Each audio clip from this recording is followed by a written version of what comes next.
కూడలి క్షేత్ర నివాసాయ కామితార్థప్రదాయినే మాఘమాసోత్సవ ప్రియాయ శ్రీరామలింగాయ మంగళం. అచలాచలన ప్రేక్షకులకు మహాశివరాత్రి పర్వదిన శుభాకాంక్షలు. పరమ పవిత్రమైనటువంటి రోజు ఈ మహాశివరాత్రి. జన్మానికో శివరాత్రి అంటారు. జీవుడు ఉద్ధరింపబడడానికి, ఇహలోక సౌఖ్యములను అనుభవించి పరమణ మోక్షాన్ని పొందడానికి కేవలం మహాశివరాత్రి రోజున శివారాధన చేసినంత మాత్రానే సకల సౌభాగ్యాలు కలుగజేసేటువంటి పరమశివునికి పరమ ప్రీతికరమైనటువంటి రోజు ఈ మహాశివరాత్రి. ఈ మహాశివరాత్రి రోజున ఎవరైతే చిత్తముగా శివారాధన చేస్తారో వారికి సకల సౌభాగ్యాలు అందజేస్తాడు ఆ పరమశివుడు. మన గ్రామాల్లో, మన అనేక శైవ క్షేత్రాల్లో మహాశివరాత్రి రాగానే విశేష ఉత్సవాలని కూడా చూస్తుంటాం. దాంట్లో శ్రీ పార్వతీ సమేత పరమేశ్వరుని యొక్క కళ్యాణోత్సవం అత్యంత వైభవపేతంగా ప్రతి దేవాలయాల్లో నిర్వహిస్తుంటారు. కళ్యాణము అనగా శుభం చేకూర్చున్నది అని అర్థం. మామూలుగా మనమంతా కూడా వివాహం చేసుకుంటే మాంగళ్యం తంతునానేనా మమ జీవన హేతునా అంటుంటారు పండితులు. మనం చేసుకునే మానవులు చేసుకుంటే వివాహము, ఆ పరమేశ్వరుడు చేసుకుంటే కళ్యాణము అంటారు. ఎందుకు ఆ వ్యత్యాసం అనగా, మాంగళ్యం తంతునానేనా మమ జీవన హేతున, మేము ఉద్ధరింపబడడానికి, మా వంశం వృద్ధి చెందడానికి వివాహం చేసుకుంటున్నాము అని ఆ మంత్రంలో చెప్పబడుతుంది. కానీ కళ్యాణం విషయానికి వస్తే మాంగళ్యం తంతునానేనా లోకరక్షణ హేతున అంటారు. ఎందుచేత అంటే జగతః పితరౌ వందే పార్వతీ పరమేశ్వరవు అంటారు. సమస్త జగత్తుకి తల్లిదండ్రులు ఎవరయ్యా అంటే జగతః పితరౌ వందే పార్వతీ పరమేశ్వరవు అన్నారు. వారు చేసుకుంటే వివాహం కాదు, అది కళ్యాణోత్సవం. ఎందుచేత అంటే సకల శుభాలను ప్రపంచవ్యాప్తంగా, విశ్వవ్యాప్తంగా సకల శుభాలను చేకూర్చున్నది వారి యొక్క వివాహ వైభోగం. ఆ స్వామివారు చేసుకుంటే అది కళ్యాణము. మనం నిత్యం కూడా మన దేవాలయాల్లో కళ్యాణోత్సవం జరగడం చూస్తుంటాము. ఆ పార్వతీ పరమేశ్వరుల యొక్క కళ్యాణాన్ని అన్ని క్షేత్రాల్లో పార్వతీ సమేత పరమేశ్వరుని కళ్యాణోత్సవాలు జరగడం చూస్తుంటాము. ఆ కళ్యాణం జరిగేటువంటి నేపథ్యము, ఆ వైభవము ఇత్యాది విషయాలన్నీ కూడా ఈ ఎపిసోడ్ ద్వారా తెలుసుకునే ప్రయత్నం చేద్దాం. పూర్వము ఒకానొక సమయంలో సతీ సమేతుడైనటువంటి పరమేశ్వరుడు కైలాసంలో ఉండగా దక్ష ప్రజాపతి, సతీదేవి తండ్రి గారైనటువంటి దక్ష ప్రజాపతి శివుని పిలవకుండా ఒక మహాయాగాన్ని తలపెడతాడు.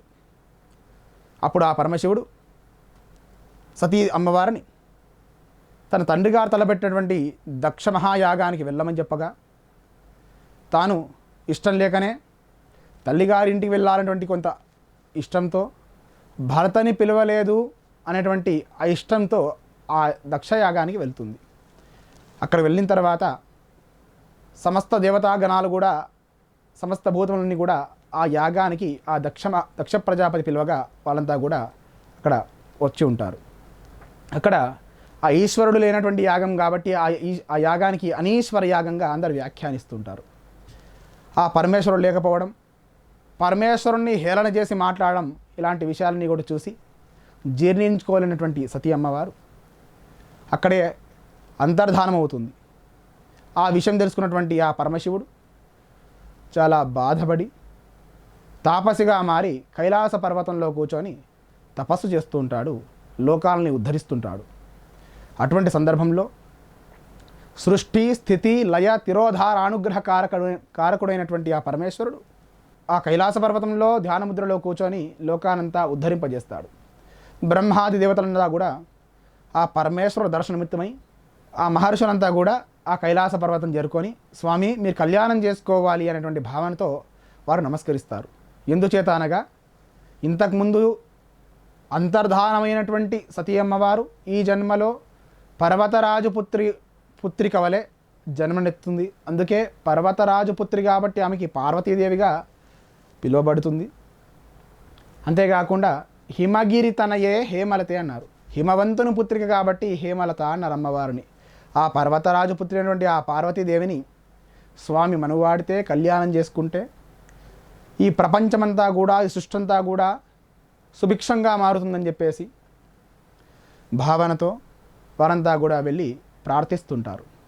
ఈ జన్మలో మరి ఋషులు పోవాల్సినటువంటి సందర్భం ఎందుకు చేత వచ్చిందయ్యా అంటే, పార్వతీ అమ్మవారు పరమేశ్వరుణ్ణి కళ్యాణం చేసుకోవాలన్నటువంటి భావంతో అనేక తపస్సులు చేస్తుంటుంది. ఆ తపస్సులు చేసుకున్న ఆ పరమేశ్వరుడు ఏమాత్రం చలించడన్నమాట. తాను చక్కగా కూర్చొని ధ్యానముద్రలో ధ్యానం చేసుకుంటూ ఉంటాడు. అప్పుడు ఋషులు, ప్రమదగణాలు, దేవతలన్నా కూడా కదిలొచ్చిన ఆ పరమేశ్వరుడు మాత్రం ఏమాత్రం చలించాడు. అప్పుడు ఇంతలా నేను పరితపిస్తున్నా స్వామివారి కోసం, నన్ను పట్టించుకోవడం లేదు, ప్రత్యక్షం అవ్వడం లేదన్నటువంటి బాధతో చాలా కఠోరాతి కఠినంగా అమ్మవారు తపస్సు చేస్తూ ఉంటుంది. తపస్సు చేసి మన్మధుడు ఆ పరమేశ్వరునిపై పంచబాణాలను కురిపిస్తాడు. అయినప్పటికీ స్వామివారి యొక్క మనసు చలించదు. అంతా నిష్ఠతో ధ్యానం చేసుకుంటున్నాడు పరమేశ్వరుడు. అప్పుడు ఆ స్వామి మన్మధుడు పంచబాణాలు శివుడి మీద వేయగా స్వామి చూసి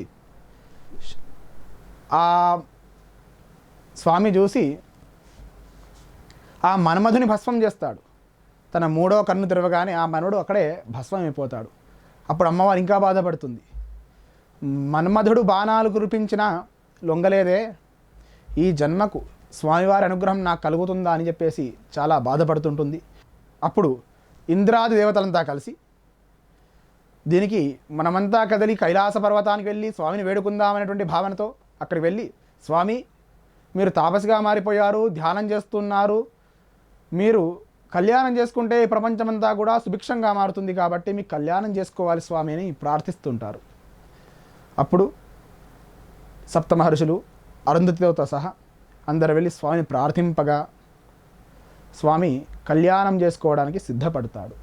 స్వామి మీరు కళ్యాణం చేసుకోవాలి, తారకాసురుడు అనేటువంటి రాక్షసుడు అనేక ఇబ్బందులు పడుతున్నాడు, మీరు కళ్యాణం చేసుకుంటేనే ఆ తారకాసురుడు వల్ల కలుగుతున్నటువంటి ఏవైతే ఇబ్బందులు ఉన్నాయో అవన్నీ కూడా తొలగిపోవాలంటే మీరు కళ్యాణం చేసుకోవాల్సిందే అని చెప్పేసి స్వామివారు ప్రార్థింపగా ఆ స్వామివారు ఒప్పుకుంటారు.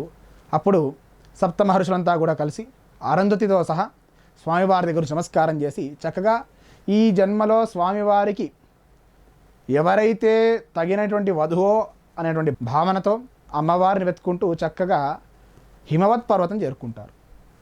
అక్కడ వెళ్ళినటువంటి వాళ్ళంతా కూడా చూసి కళ్యాణం కాంక్షయామాన జగత్ కళ్యాణ హేతవే స అరుంధతీకాన్ సప్తర్షీన్ హిమవంతమనీనియత్. సప్త మహర్షులు అరుంధతితో సహా అందరు కూడా ఆ పర్వతరాజు దగ్గరికి చేరుకొని వారు నమస్కారం చేస్తారు. అప్పుడు ఆ సభలో ఉన్నటువంటి మంత్రి, పురోహితులు, ఋషులు అందరు కూడా సాక్షాత్ లోకపూజ్యులైనటువంటి సప్త మహర్షులు తరలి మన పర్వతానికి రావడం ఏమిటి, ఏదైనా ఇది శుభ సంకేతంగా కనిపిస్తుంది, ఇంత గొప్పవారు మనకు ఆశ్రమం రావడం ఏంటి, మన పర్వతం ఎక్కడం ఏమిటి అనేటువంటి భావనతో వారికి అర్ఘ్యాలు, పాద్యాలని సమర్పించి శీతల పానీయాలు అందించి వారికి నమస్కరించి వారి యొక్క అనుగ్రహం పొంది అయ్యా వారికి ఉచితాసనం వేసి అప్పుడు అడుగుతున్నారు, అయ్యా మీరు రాకగల కారణం ఏమిటి, మీరంతా కూడా లోక పూజనీయులు, మీరు మా పర్వతం రాకగల కారణం ఏమిటని ప్రార్థింపగా అప్పుడు ఆ సప్తమహర్షులు అంటున్నారు, ఓ పర్వతరాజు అయినటువంటి హిమవంతుడా, నువ్వు చాలా పుణ్యం చేసుకున్నావయ్యా, ఏ జన్మలో ఎలాంటి పుణ్యం చేసుకున్నావో నీ జీవితం చరితార్థమైంది, నీకు మోక్షం లభించనున్నది అని చెప్తారంట. అదేమిటి అని అడగగా, అయ్యా మీ అమ్మాయి అయినటువంటి పార్వతీదేవికి పరమేశ్వరునికి ఇచ్చి వివాహం జరుపుదుము, స్వామి లోకపూజనీయుడు, సృష్టి స్థితి లయకారకుడు, ఆదిమధ్యాంతరహితుడు, అలాంటి వాడికి మీ అమ్మాయినిచ్చి వివాహం చేస్తే, కన్యాదానం చేస్తే ఆ కన్యాదాన ఫలం కోటాను కోట్ల సంవత్సరాలు యోగులు తపస్సులు చేసిన రానటువంటి పుణ్య ఫలం వస్తుంది, మోక్షం పొందుతుంది, మీ వంశం తరిస్తుంది అనేటువంటి భావంతో చెప్తారు. అప్పుడు చాలా సంతోషపడినటువంటి ఆ పర్వతరాజు ఋషులు చూసి ఈ విధంగా అడుగుతున్నాడు, వివాహం అంటున్నారు కదా, వివాహం అనుకుంటే సహజంగా అందరు తెలుసు, మనమంతా కూడా ఏం చేస్తాము, కొన్ని విషయం పరిగణకు తీసుకుంటుంటాం. అదేమిటయ్యా అంటే కులరూపవయో విద్య గుణ సౌభాగ్య భాగ్యవాన్. కులము, రూపము, వయస్సు, విద్య ఇలాంటివన్నీ కూడా మనం అడిగి తెలుసుకుంటాం కదా.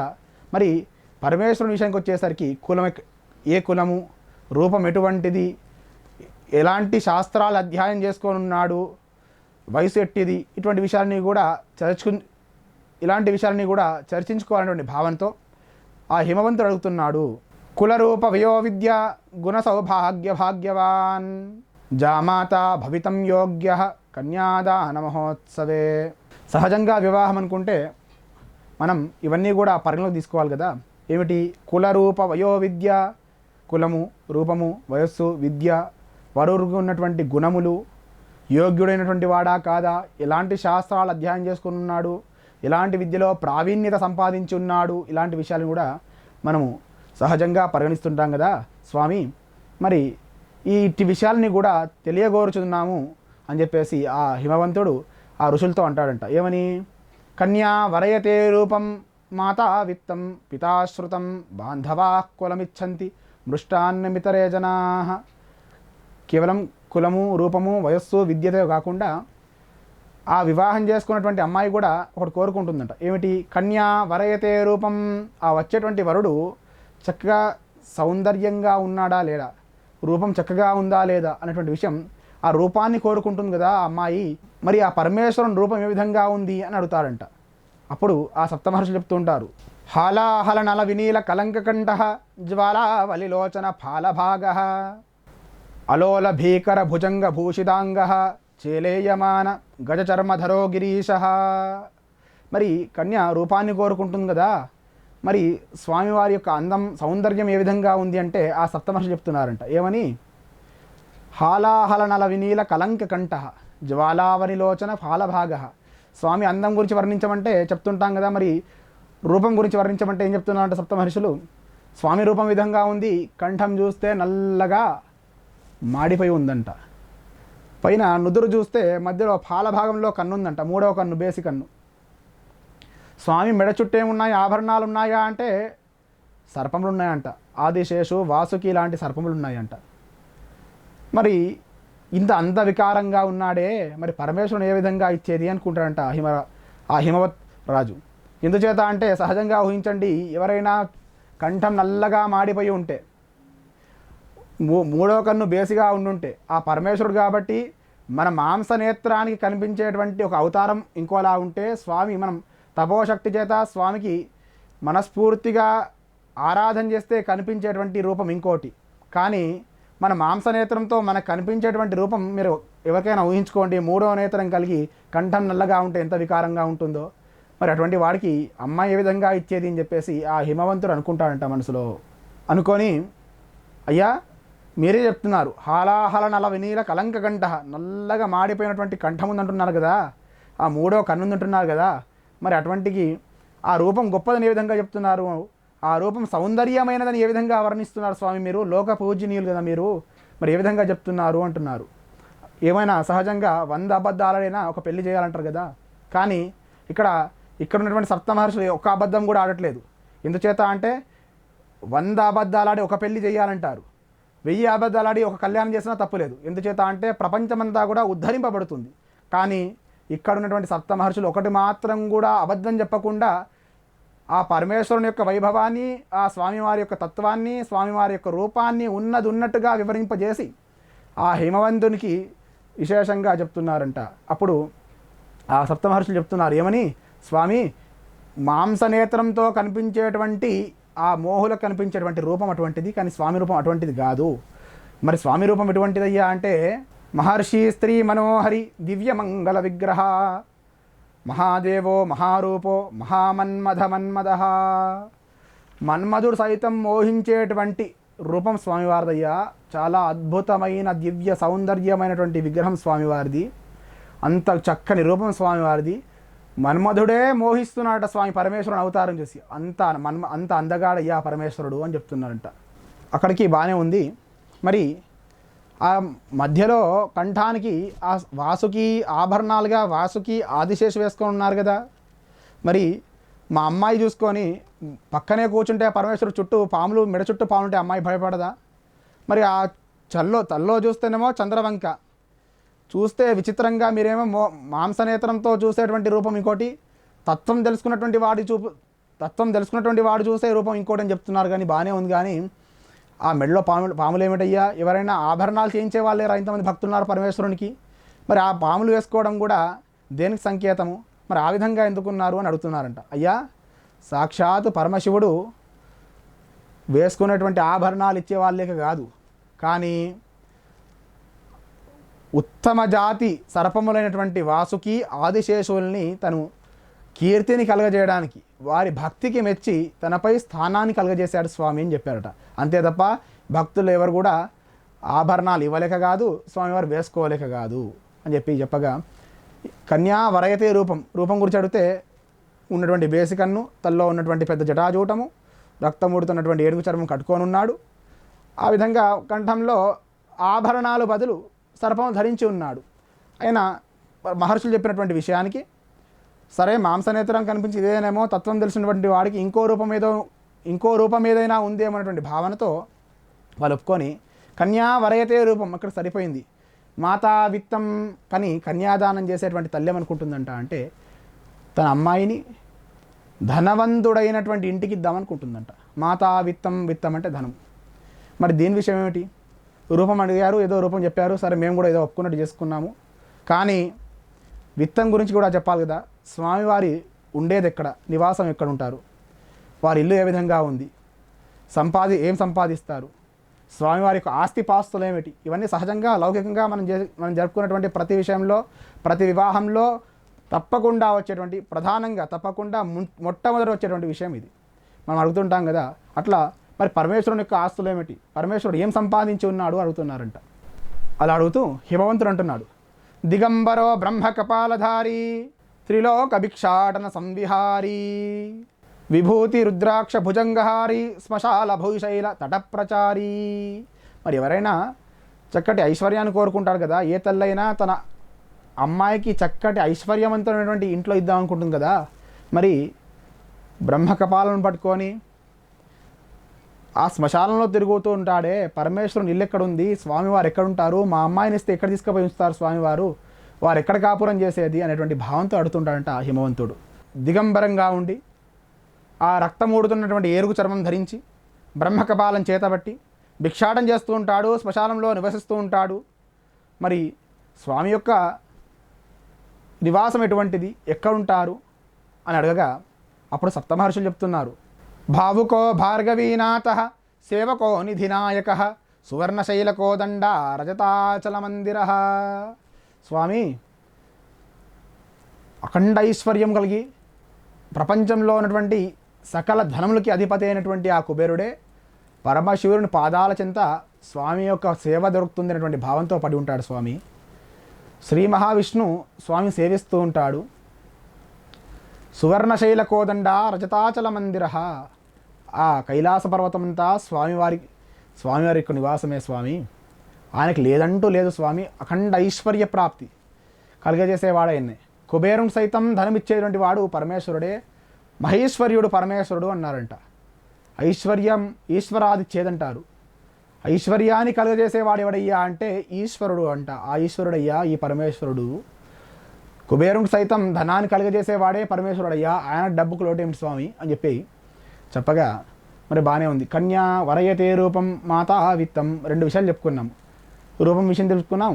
అదేవిధంగా తల్లి అడిగినటువంటి విధంగా, తల్లి కోరుకునే విధంగా విత్తం గురించి కూడా చర్చించుకున్నాం. పితాశ్రుతం, తండ్రి ఏమనుకుంటాడు, తన అమ్మాయిని చక్కగా పేరు ప్రతిష్టలు కలిగి ఉన్నటువంటి ఇంటికి కోడలుగా ఇవ్వాలనుకుంటాడు కదా. మరి వారి యొక్క వంశం ఎటువంటిది, వారి యొక్క కీర్తి ఎటువంటిది అనేటువంటి విషయాలు, వాళ్ళ పూర్వీకులు ఎవరు, అలాంటి విషయాల్ని ఆ హిమవంతుడు అడుగుతూ ఉంటాడు. కో గురు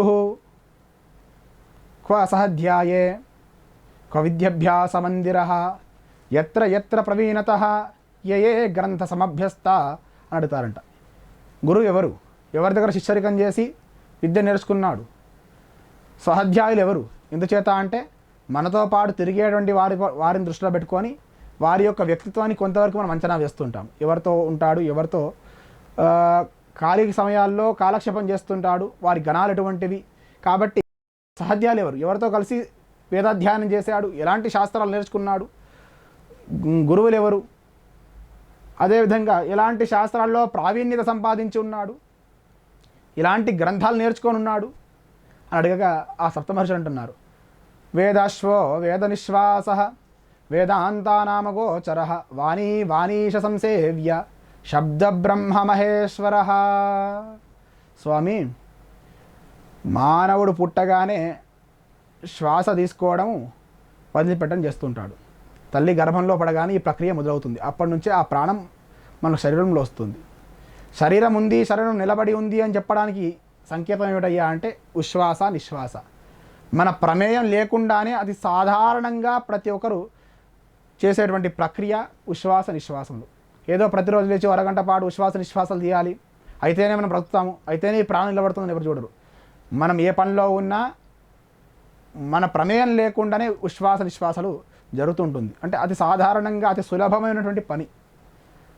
వేదాలు అత్యంత కఠినమైనటువంటివి, ఎన్నో సంవత్సరాలు కఠోర పరిశ్రమ చేస్తే కానీ అబ్బనటువంటివి. అలాంటి వేదాలు స్వామికి ఉశ్వాస నిశ్వాసాలు లాంటివయ్యా. వేదాశ్వో వేద నిశ్వాస వేదాంతానామ గోచర వాణీష సంసేవ్య శబ్దబ్రహ్మ మహేశ్వర. సమస్త విద్యలకు దేవత అయినటువంటి ఆ సాక్షాత్ సరస్వతి అమ్మవారు, వాణీశుడైనటువంటి ఆ బ్రహ్మ స్వామిని సేవించుకుంటూ ఉంటారయ్యా. శబ్దబ్రహ్మ మహేశ్వరుడు, శబ్దము వాటి ద్వారా వచ్చేటువంటి అర్థము ఇవన్నీ కూడా సృష్టి చేసినటువంటి వాడే పరమశివుడయ్యా. వేదాశ్వో వేద నిశ్వాస, సకల శాస్త్రాలు ఆయన నుండే వచ్చినటువంటివి అని చెప్తారంట. సర్వశాస్త్ర స్వరూపశ్చ సర్వ విద్యా విశారదా యత్ పంచాక్షరీ విద్యా ప్రారంభే ప్రకీర్తితా అని చెప్తారంట. ఏమని? సర్వశాస్త్ర స్వరూపశ్చ సర్వ విద్యా విశారదా యత్ పంచాక్షరీ విద్యా ప్రారంభే ప్రకీర్తితా. స్వామి సర్వశాస్త్ర స్వరూపశ్చ, సర్వశాస్త్రములన్నిటి కూడా స్వరూపమైనటువంటి వాడు ఆ పరమశివుడు. సర్వ విద్యా విశారద, ఈ శాస్త్రంలో ప్రావీణ్యత లేదు అన్నటువంటి శాస్త్రం అయితే గోచరించడం లేదు మాకు. అన్ని శాస్త్రాలు తనలో నుండి వచ్చినటువంటివే. పంచాక్షరీ విద్యా ప్రారంభకుడు ఆ పరమశివుడయ్యా. ఆయనకి విద్యకు లోటేమిటి స్వామి? చక్కగా కీర్తి ప్రతిష్టలు గౌరవ మర్యాదలు పొందినటువంటి మహాైశ్వర్యవంతుడు, చాలా గొప్ప. సమస్త దేవతాగణాలందరూ కూడా ఆ పరమశివుని యొక్క పాద సేవ కోసం పరితపిస్తుంటారు. చాలా గొప్పవాడు, సకల విధములైన కీర్తులను కలిగినటువంటి వాడయ్యా, చాలా గొప్పవాడు ఆ పరమేశ్వరుడు అని చెప్పగా ఆ హిమవంతుడు అంటాడు, మాతా విత్తం పితాశ్రుతం తెలుసుకున్నాము, బాంధవా కులమిచ్చంతి మృష్టాన్నమితరే జనా. మరి వారి యొక్క బంధువులు ఎవరు, వంశస్థులు ఎవరు అని విషయం అడగగా బాంధవా కులమిచ్చంతి అంటారంట. బంధువులు ఎవరు? సహజంగా మనం కూడా అడుగుతున్నాం కదా, మీకు ఎవరెవరితో బంధుత్వం ఉంది? ఫలానా వాళ్ళు మా బంధువులు అవుతారు, మరి మా బంధుగణంలో మీరు ఎక్కడైనా కలిసి ఉన్నారా? ఇలాంటి సహజంగా అన్ని విషయాలు మనం చర్చిస్తుంటాం కదా. అప్పుడు ఆ సప్త మహర్షులు చెప్తున్నారు ఏమని? అనాథే సర్వభూతాదే నిత్య యౌవన సంపద స్వయంభువ కులం గోత్రం కో విజానాతి తత్వతః అని అంటున్నారట. ఏమని? అనాథే సర్వభూతాదే నిత్య యౌవన సంపద. ఎప్పుడు పుట్టాడయ్యా స్వామి అంటే ఆ సప్త మహర్షులు అనుకుంటే ఏ మహర్షి కూడా చెప్పలేకపోయాడంట. ఎప్పుడు పుట్టారు స్వామి? ఆయనే సృష్టి స్థితి లయకారకుడు. మరి స్వామివారు ఎప్పుడు పుట్టారు? స్వామివారికి జననం ఎప్పటిది అంటే ఎవరు చెప్పలేకపోయారు. అప్పుడు అంటున్నారు అనాథే సర్వభూతాదే, సమస్త భూతముల కన్నా ముందు ఆవిర్భవించినటువంటి రూపం ఏమిటయ్యా అంటే ఈ శివరూపం. అనాథే సర్వభూతాదే నిత్య యౌవన సంపద. మరి ఎప్పుడో పుట్టినటువంటి వాడికి ఈ సమయానికి వయసు వచ్చి ఉంటుంది కదా అంటే కాదు స్వామి, నిత్య యవ్వన సంపద, నిరంతరం నవయవ్వనంగా ఉండేటువంటి తత్వం ఏమైనా ఉంటుందంటే రాశీభూతమైనటువంటి సౌందర్య రాశి ఆ పరమశివుడు నవయవ్వన స్వరూపుడయ్యా అని చెప్తున్నారంట. నవయవ్వన స్వరూపంగా చెప్పి మరి బంధువులు ఎవరున్నారయ్యా అంటే బంధువులు ఎవరున్నారంటే ఆ సప్త మహర్షులు కూడా ఎవరు చెప్పలేకపోయారంట. ఆలోచించారంట, స్వామివారే కదా అనాథే సర్వభూతాదే, సమస్త భూతముల కన్నా ముందు జన్మించినటువంటి వాడు కదా, ఆయనకు బంధువులు ఎవరై ఉండొచ్చు అని చెప్పేసి ఆలోచిస్తూ మాకు ఎవరు తోచడం లేదు స్వామి అనుకుంటారట మనసులో. అప్పుడు చెప్తున్నారు ఏదో విషయం వారికి చెప్పాలి కాబట్టి సదాశివుడు తండ్రి, పరమశివుడు తాత అని చెప్తున్నారంట. స్వామి యొక్క తత్వాలు ఇవన్నీ కూడా స్వామి వారి యొక్క బంధువులు లేనప్పుడు వారి తండ్రి తాత ముత్తాతలు వారి వంశం యొక్క వ్యాఖ్యానం చేయాలంటే ఏం చెప్తున్నారు అంటే సదాశివుడికి ఈ పరమశివుని తండ్రి సదాశివుడు, వారి తాత సదాశివుడు అని చెప్తున్నారంట. మరి ఇప్పటిదాకా బాగానే ఉంది. కన్యా వరేతే రూపం గురించి చెప్పుకున్నాము, తల్లి ఆశించేటువంటి విత్తం గురించి, తండ్రి కోరుకునేటువంటి శృతం గురించి, ఆ బంధుగణ విషయం అంతా కూడా తెలుసుకున్నాం కదా. మరి మృష్టాన్నమితరే జనా, మరి వివాహానికి వచ్చినటువంటి బంధువులు ఏం కోరుకుంటారు?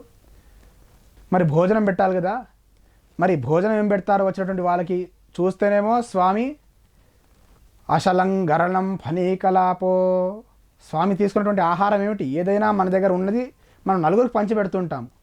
మనం ఏదో శుభకార్యం చేస్తే కొంత బియ్యం మనం పండించుంటే అదే వంట చేసి అందరికీ భోజనం పెడుతుంటాం. మరి స్వామివారి దగ్గర ఉన్నది ఏమిటయ్యా, అశలం గరళం ఫనీకలాపో, చూస్తే హాలాహలం మింగుతూ ఉంటాడు.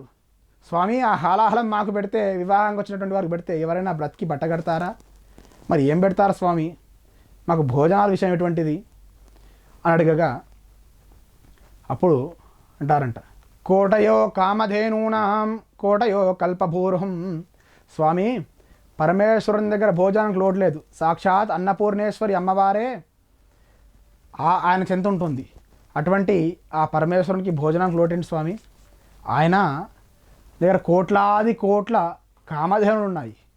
మనం కోరినంత మాత్రాన్నే సకల కోరికలు నెరవేర్చేటువంటి కామధేనులు స్వామివారి దగ్గర ఉన్నాయి, కల్పతరువులు ఉన్నాయి.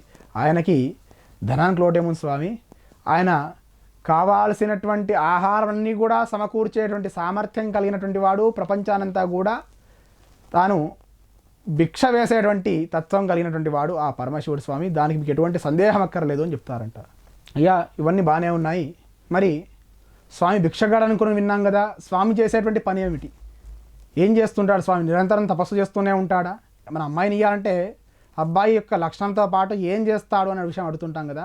ఈ సంపాదన బాగుంది, కామధేనులు ఉన్నాయి, కల్పతరులు ఉన్నాయి, ఇవన్నీ బాగున్నప్పటికీ స్వామివారు చేసేటువంటి పని ఏమిటి, ఆయన ఏం చేస్తూ ఉంటారు, అదేవిధంగా వారి యొక్క వాహనం ఏమిటి అని అడుగుతుంది. వారి యొక్క వాహనం ఏమిటి అని చెప్పేసి అడుగుతుంటారు. అందరు తెలిసినటువంటి విషయం ఏంటంటే చక్కటి నందీశ్వరుడు ఆ పరమశివునికి వాహనం. స్వామి ఏం చేస్తుంటాడంటే ఆది భిక్షు ఆయన బ్రహ్మకపాలం చేత పట్టుకొని భిక్షాటం చేస్తుంటాడు కదా. మరి భిక్ష వెతుక్కునేటువంటి వాడికి ఎవరైనా తెలిసి అమ్మాయిని ఇస్తారా అని అడుగుతారంట. బలి వాహనం ఏదో మంచిదిందా అంటే అదే ముసలి ఎద్దు. మరి ఈ ఎద్దుపై మా అమ్మాయిని మా ఇంటికి తీసుకొస్తే ఏమైనా చూడడానికి బాగుంటుందా? చూస్తే చేతిలో భిక్షాపాత్ర, ఒక పక్కనేమో ముసలి ఎద్దు. ఆ ముసలి ఎద్దునెక్కి ఆ పార్వతి అమ్మవారిని తీసుకొని మళ్ళీ మా ఇంటికి ఎప్పుడైనా ఏదైనా శుభ సందర్భం ఉంటే అల్లుని గారి పిలిస్తే ఈ భిక్షాపాత్ర చేతిలో పట్టుకొని ఆ ముసలి ఎద్దుపై మా కూతురుని ఎక్కించుకొని వస్తే చూడడానికి ఏమైనా బాగుంటుందా స్వామి, మరి ఏమిటి అని అడిగగా అప్పుడు చెప్తున్నారు, అయ్యా నేను ముందుగా చెప్పినట్టు విధంగా మాంస నేత్రంతో చూస్తున్నటువంటి మనకి ఆ తత్వం అర్థం కాదు స్వామి. స్వామివారి వద్ద ఉన్నటువంటి ప్రతి వస్తువుకి లేదా ప్రతి ఒక్క భూతముకి, ప్రతి ఒక్క త్రిశూలం కావచ్చు, పెద్ద రక్తం ఊడుతున్నటువంటి ఏనుగు చర్మం కావచ్చు, జటాజూటం కావచ్చు, ఆ గంగ కావచ్చు, ఏవైనా వాటికి విశేషమైనటువంటి స్థానాలు ఆ పరమేశ్వరుడు కల్పించాడు. మరి చేతికిలో బ్రహ్మకపాలం ఏమిటి, భిక్షాటం చేయడం ఏమిటి అని అడిగారంట. అయ్యా పూర్వముఖానొక సమయంలో బ్రహ్మ చతుర్ముఖ బ్రహ్మ అంటుంటాం మనం, కానీ ఆయన పంచముఖ బ్రహ్మ. 5 ముఖాలు ఉన్నాయి స్వామివారికి. 4 ముఖాలతో 4 వేద మంత్రాలతో చక్కగా 4 వేద మంత్రాలను వ్యాఖ్యానం చేస్తున్నాడు. 5వ ముఖం ఒకటి ఊరికే పడుంది, ఎందుకంటే పంచమ వేదం లేదు. అంటే మంత్రం చెప్పేటువంటి మహాభారతం పంచమ వేదం అయినప్పటికీ 4 వేద మంత్రాలు చెప్తున్నాడు ఆయన. 5వ మంత్రం 5వ ముఖం ఖాళీగా ఉంది కదా, అప్పుడు ఏం చేస్తున్నారు, 4 వైపులా 4 ముఖాలతో 4 వేద మంత్రాలు వ్యాఖ్యానం చేస్తున్నాడు. పైన ఉన్నటువంటి 5వ ముఖం ఖాళీగా ఉంది అని చెప్పేసి అహంభావంతో చూస్తుందంట. అహాన్ని, మనలో ఉన్నటువంటి అహాన్ని నాశనం చేసేవాడేవాడయ్యా అంటే ఆ పరమశివుడు. స్వామి పాదాలు పట్టుకుంటే చాలు మనలో ఉన్నటువంటి సకల అహముని నశింపజేసేటువంటి వాడు పరమశివుడు. అప్పుడు ఏం చేస్తాడు స్వామి, తన చేతితో ఆ బ్రహ్మ యొక్క కపాలాన్ని ఖండిస్తాడు. ఖండించినప్పుడు తలపై శిరస్సుపై చేయబెట్టగానే ఆ 5వ ముఖం ఏదైతే ఉంటుందో ఆ 5వ ముఖం స్వామి ఖండించగానే ఆ స్వామికి ఉన్నటువంటి 5వ ముఖం కపాలం అయితే ఉంటుందో స్వామివారి యొక్క పైభాగ ముఖం స్వామి చేతికి అంటుకుంటుంది. అంటుకొని ఎవరైనా భిక్షాటన చేస్తే కానీ ఆ దోషం పోదని భావిస్తాడు పరమశివుడు. ఎందుచేత అంటే బ్రహ్మ సృష్టికారకుడు, బ్రహ్మహత్య మహాపాతక దోషం వస్తుంది స్వామివారికి. బ్రహ్మముఖం ఖండించినందుకు ఆ దోషం వస్తుంది స్వామికి. అలాంటి దోషం ఏ విధంగా పోవాలంటే భిక్షాటన చేస్తే కానీ పాపం పోదని భావించి చక్కగా దీర్ఘ సుమంగళి అయినటువంటి ఆ లక్ష్మీ అమ్మవారి చెంతకు వెళ్ళి భిక్ష కోరుకుంటాడు ఆ పరమశివుడు. అప్పుడు అమ్మవారు భిక్ష స్వామివారి తత్వం గుర్తించలేక భిక్ష వేయదు. తర్వాత స్వామిని గ్రహించి భిక్షవేగా ఆ స్వామి చేతికి ఉన్నటువంటి బ్రహ్మకపాలం జారిపోయి భూమి మీద పడుతుంది. అదే నేటి ఉన్నటువంటి ఇప్పుడు మనం చూస్తున్నటువంటి బ్రహ్మకపాలం అనేటువంటి స్థానం. అక్కడ ఆ ప్రదేశమున ఎవరైతే పితృకర్మలు చేస్తారో, పితృకర్మకి పిండ ప్రదానం చేస్తారో, అర్ఘ్యం వదిలిపెడతారో వాళ్ళందరూ కూడా వాళ్ళ పూర్వీకులంతా కూడా పుణ్యలోకాలు వెళ్తారని చెప్పేసి ఇప్పటికీ చాలామంది బ్రహ్మకపాలానికి వెళ్ళి అనేక కైంకర్యాలు చేస్తుంటారు. ఆ బ్రహ్మ యొక్క అహం తగ్గించడానికే శిరఖండనం చేశాడు, అందుచేతే ఆ బ్రహ్మకపాలం చేత పట్టుకొని ఉన్నాడు. అందుకే తప్ప ఆయనకి వేరే పాత్రలేవో పట్టుకోలేక కాదు స్వామి అని చెప్పారంట. సరే, ఆ భిక్షా పాత్ర అంటే చెప్పుకున్నాము. మరి ఆ ముసలి ఎద్దేమిటి? వేరే వాహనమే లేదా? స్వామి భక్తులు చూస్తే పెద్ద పెద్ద వాహనాలు వేసుకొని వెళ్తుంటారు. ఆ రావణ బ్రహ్మ స్వామివారికి పరమ ప్రీతి ఉన్నటువంటి భక్తుడు. మరి ఆయన పుష్పక విమానం అనుకుంటే ఇవ్వలేడా? స్వామివారికి విమానం దొరకదా? ఎన్నో రకమైనటువంటి విశేషమైనటువంటి వాహనాలు ఉన్నాయి కదా. మరి స్వామి ఇంకా ముసలి ఎద్దు ఎక్కే తిరుగుతున్నాడు ఏమిటి అడుగుతారంట. స్వామి, అది ముసలి ఎద్దు కాదు, వృషభము. వాటికి ఉన్నటువంటి 4 పాదాలు 4 వేదాలుగా సమానము. అది ధర్మదేవత. నిరంతరంగా ధర్మం నిలిచి ఉండాలని ధర్మరక్షణార్థం స్వామి ఆ ముసలిద్దు సంకేతంగా కూర్చొని ఉంటాడు. స్వామి ఆ వాహనంగా ప్రయాణం చేస్తుంటాడు తప్ప వేరే ఒక అర్థం లేదు. నిరంతరం ధర్మాన్ని మెలుకొల్పేటువంటి వాడు ఆ నందీశ్వరుడు. కాబట్టి ఆయన ఆ ప్రత్యక్ష ధర్మానికి రూపమైనటువంటి ఆ ధర్మదేవతగా భావించి ఆ నందీశ్వరుని వాహనంగా చేర్చుకొని తన పక్కన ఉంచుకుంటాడు తప్ప ఆయనకి ఇంకో వాహనం ఇవ్వలేక కాదు, ఆయన ఇంకో వాహనం ఎక్కి తిరగలేక కాదు. స్వామి ఆయన బ్రహ్మాండవు వ్యాప్త దేహ అని చెప్తారంట. మరి స్వామి బ్రహ్మాండమంతా వ్యాప్తి చెంది ఉన్నాడంటున్నారు కదా, ఆయనకి ఆ లింగాకృతి ఎందుచేత వచ్చింది? స్వామి యొక్క రూపం ఎటువంటిది? మనకి మా అమ్మాయిని ఇవ్వాలంటే ఈ రూపం ఈ విధంగా ఉంటాడని చెప్పాలి కదా. ఒక రూపం ఏదైనా నిర్దిష్టమైనటువంటి రూపం ఉంటే చెప్పండి. ఆ రూపీ అంటారు పరమశివునికి. రూపం ఉన్నవాడా అంటే రూపం ఉన్నటువంటి వాడుగా కనిపిస్తాడు.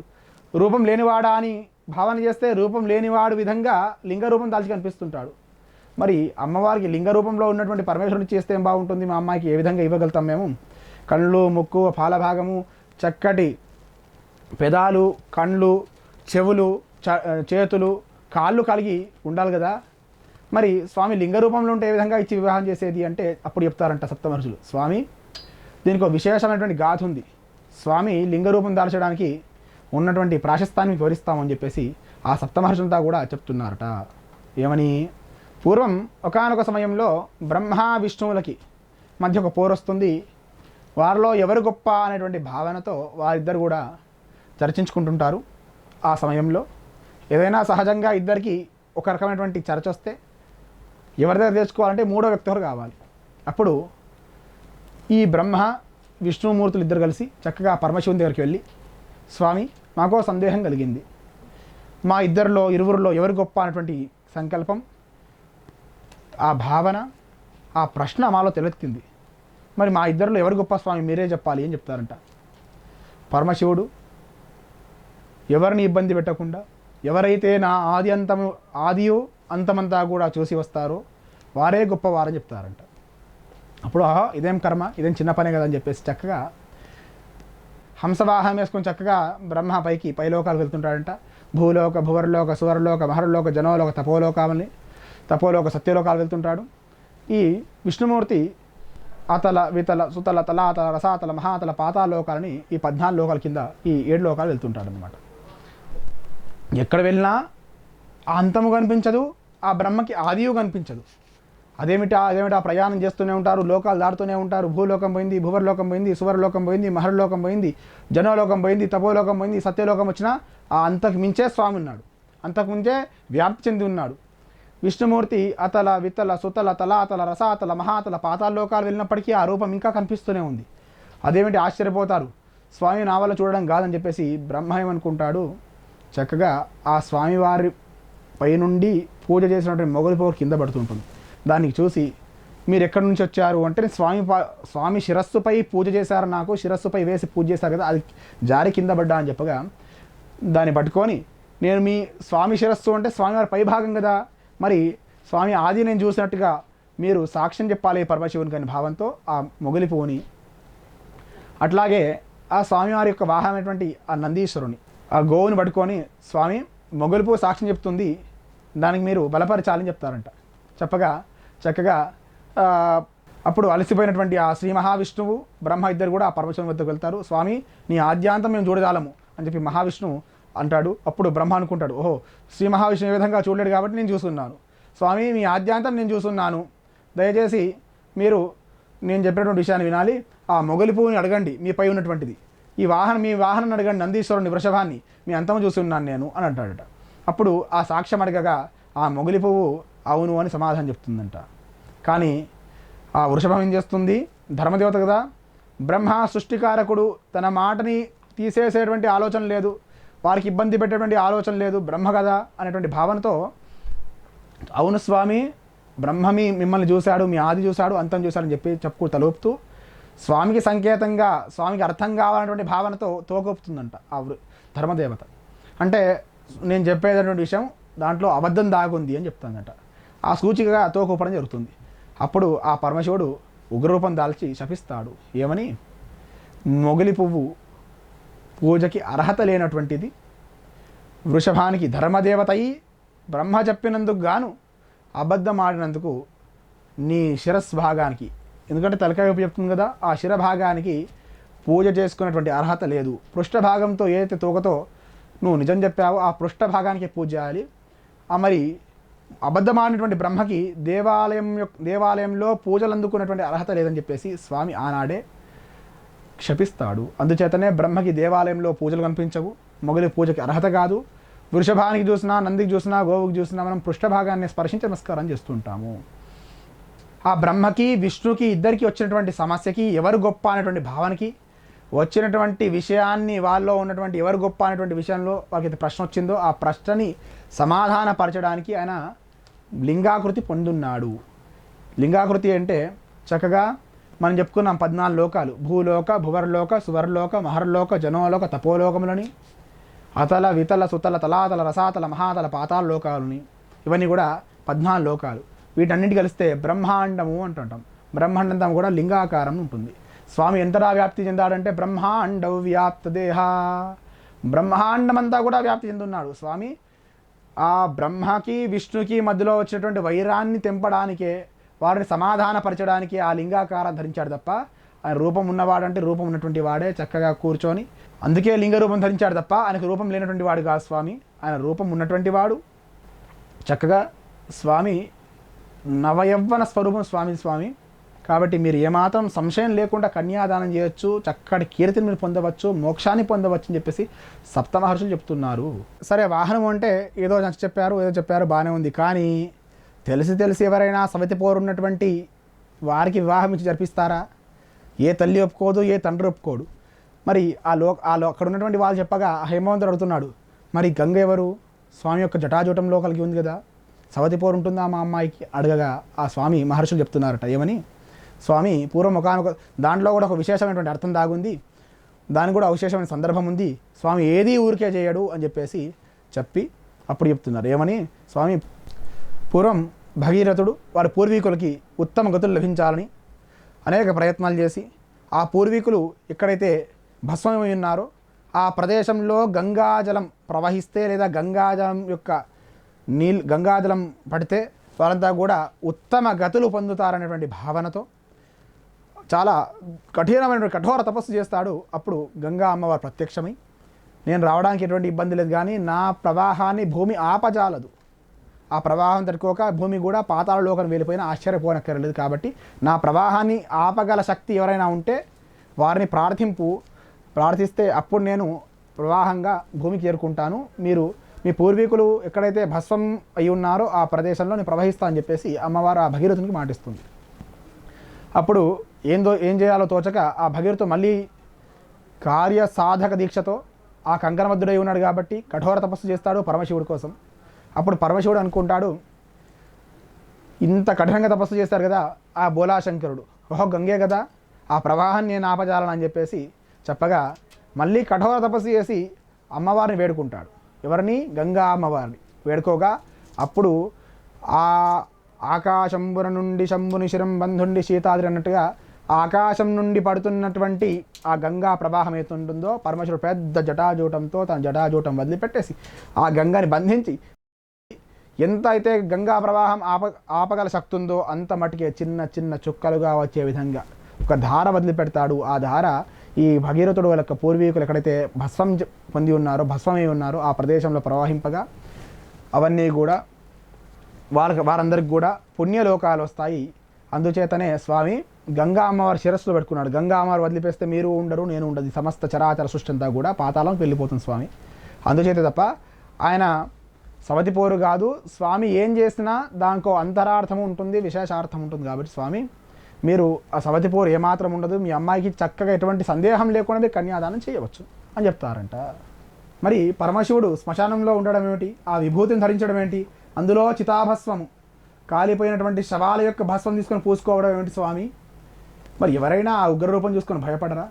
అమ్మాయి మాత్రం ఏ విధంగా తట్టుకుంటుంది? భయపడుతుంది కదా. మరి అమ్మవారిని తీసుకెళ్ళి శ్మశానంలో ఉంచితే మా అమ్మాయిని ఏ విధంగా ఉండేది?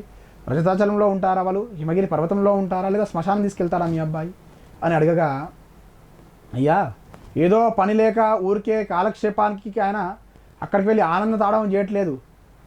జంతువునా మానవ జన్మ దుర్లభం అంటారు.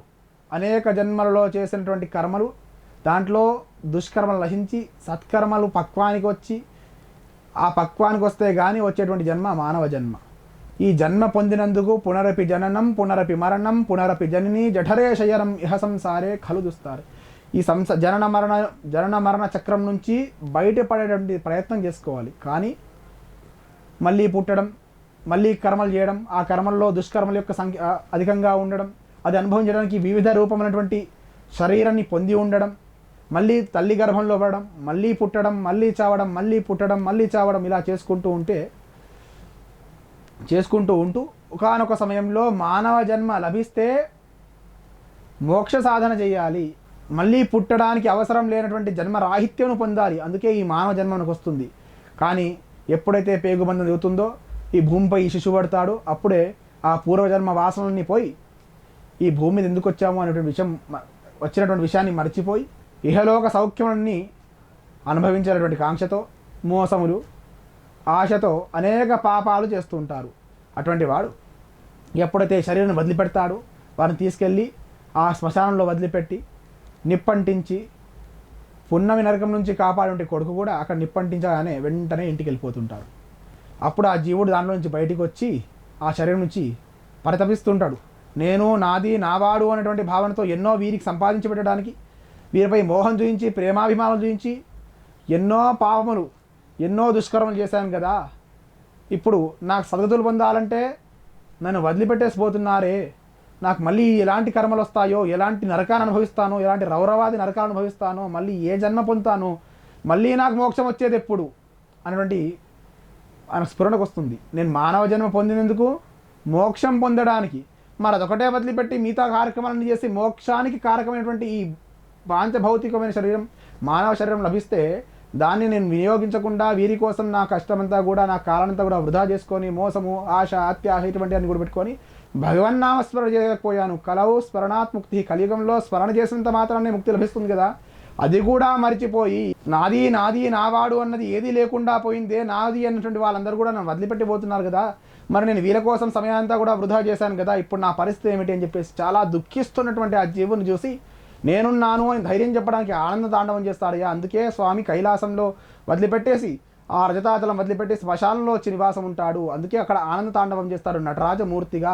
దుష్ట సంహారం చేయడానికి, శిష్ట రక్షణ చేయడానికి తప్ప ఆయనకి గృహము లేక కాదు, లేదా అక్కడే ఉండాలనేటువంటి ఉల్లాసం ఉండి కాదు. కానీ జీవుణ్ణి ఉద్ధరింపజేయడానికి, నేనున్నాను అని ధైర్యం చెప్పడానికి శ్మశానంలో నివాసం ఉండేటువంటి వాడు పరమశివుడయ్యా. అందుచేత ఆయన శ్మశానంలో ఉంటాడు. అందుకే ఆ భస్వం పూసుకొని, ఆ భస్వం స్వామి పెట్టుకున్నంత మాత్రాన్ని, పూసుకున్నంత మాత్రాన్ని ఆ జీవుడు ఉద్ధరింపబడి పుణ్యలోకాలు వస్తాయనేటువంటి భావనతో ఆ భస్వాన్ని పూసుకుంటాడు స్వామి. అంతే తప్ప ఇంకో విషయం కాదు. ఆయనకి ఇల్లు లేక కాదు. అందుకే తప్ప ఆ రజతాచలం వదిలిపెట్టి ఈ శ్మశానానికి వచ్చి ఉండాలని కోరిక ఏమాత్రం లేదు స్వామికి. రజతాచలం ఉంది, కోట్ల కామధేనువులు, కల్పతరులు ఉన్నాయి స్వామి. మీరు కన్యాదానం చేయడానికి ఏమాత్రం సంకోచించాల్సిన అవసరం లేదు. మీరు నిస్సందేహంగా, నిర్మోహమాటంగా, మనస్ఫూర్తిగా కన్యాదానం చేస్తే ఆ తత్ఫలం మీకు లభిస్తుంది అని చెప్తారంట సప్తమహర్షులు. అలా సప్తమహర్షులు చెప్పినటువంటి విషయాన్ని కూడా అవగతం చేసుకున్నటువంటి ఆ హిమవంతుడు లోకాచారం ప్రకారంగా తన భార్య అయినటువంటి మేనకాదేవిని కూడా ఒక మాట అడిగి తెలుసుకుంటాడు.